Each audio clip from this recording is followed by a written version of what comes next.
जीवन का सबसे बड़ा पुण्य। एक गांव में एक बहुत गरीब सेठ रहता था, जो कि किसी जमाने में बहुत बड़ा धनवान था। जब सेठ धनी था, उस समय सेठ ने बहुत पुण्य किए। गौशाला बनवाई, गरीबों को खाना खिलाया और भी बहुत से पुण्य किए थे। लेकिन जैसे जैसे समय गुजरा, सेठ निर्धन हो गया।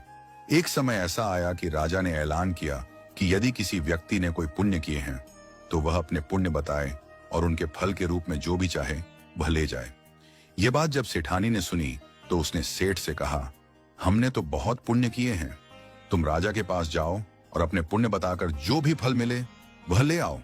सेठ इस बात के लिए सहमत हो गया और दूसरे दिन राजा के महल जाने के लिए तैयार हो गया।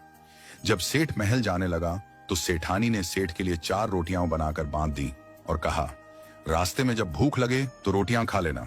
सेठ राजा के महल को रवाना हो गया। गर्मी का समय था, दोपहर हो गई। सेठ ने सोचा, सामने कुंड भी है और वृक्ष की छाया भी, क्यों ना बैठकर थोड़ा आराम कर लूं और रोटी भी खा लूं। सेठ वृक्ष के नीचे रोटियां रखकर पानी से हाथ मुंह धोने लगा। तभी वहां एक कुतिया अपने 4-5 छोटे छोटे बच्चों के साथ आ गई और सेठ के सामने प्रेम से दुम हिलाने लगी।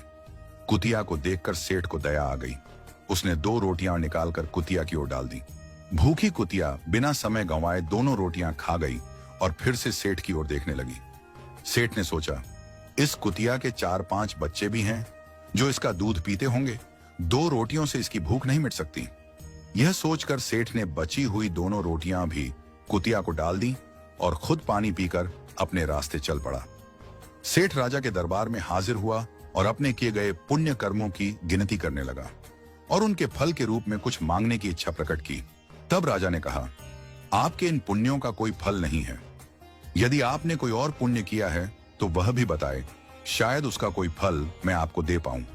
सेठ कुछ नहीं बोला और यह कहकर वापस चल दिया कि यदि मेरे इतने पुण्यों का कोई फल नहीं है तो और पुण्य गिनाना बेकार है, अब मुझे यहां से चलना चाहिए। सेठ वापस जाने लगा। तभी राजा ने सेठ को आवाज लगाई, सेठ जी, आपने एक पुण्य कल भी किया था, वह तो आपने बताया ही नहीं। सेठ ने सोचा, कल तो मैंने कोई पुण्य किया ही नहीं, राजा किस पुण्य की बात कर रहा है, क्योंकि सेठ भूल चुका था कि उसने कल कोई पुण्य किया था। सेठ ने कहा, राजा जी, कल मैंने कोई पुण्य नहीं किया।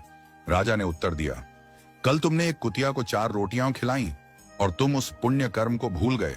कल किए गए तुम्हारे उसी पुण्य के बदले तुम जो भी मांगना चाहते हो मांग लो, वह तुम्हें मिल जाएगा। सेठ ने आश्चर्य से पूछा, राजा जी, ऐसा क्यों? मेरे द्वारा किए गए पिछले सभी पुण्य कर्मों का कोई मूल्य नहीं है और केवल एक कुतिया को खिलाई गई 4 रोटियों का इतना बड़ा मोल क्यों? राजा ने उत्तर दिया, हे सेठ, जो पुण्य करके तुमने याद रखे और गिन गिन कर लोगों को सुना दिए, वे सब बेकार हैं, क्योंकि उनमें अहंकार बोल रहा है कि यह मैंने किया, इसीलिए वे सब पुण्य व्यर्थ हैं।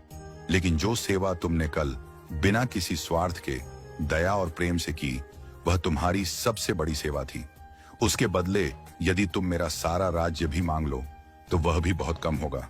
दान देने के लिए, ज्ञान लेने के लिए और अभिमान त्यागने के लिए ही श्रेष्ठ है।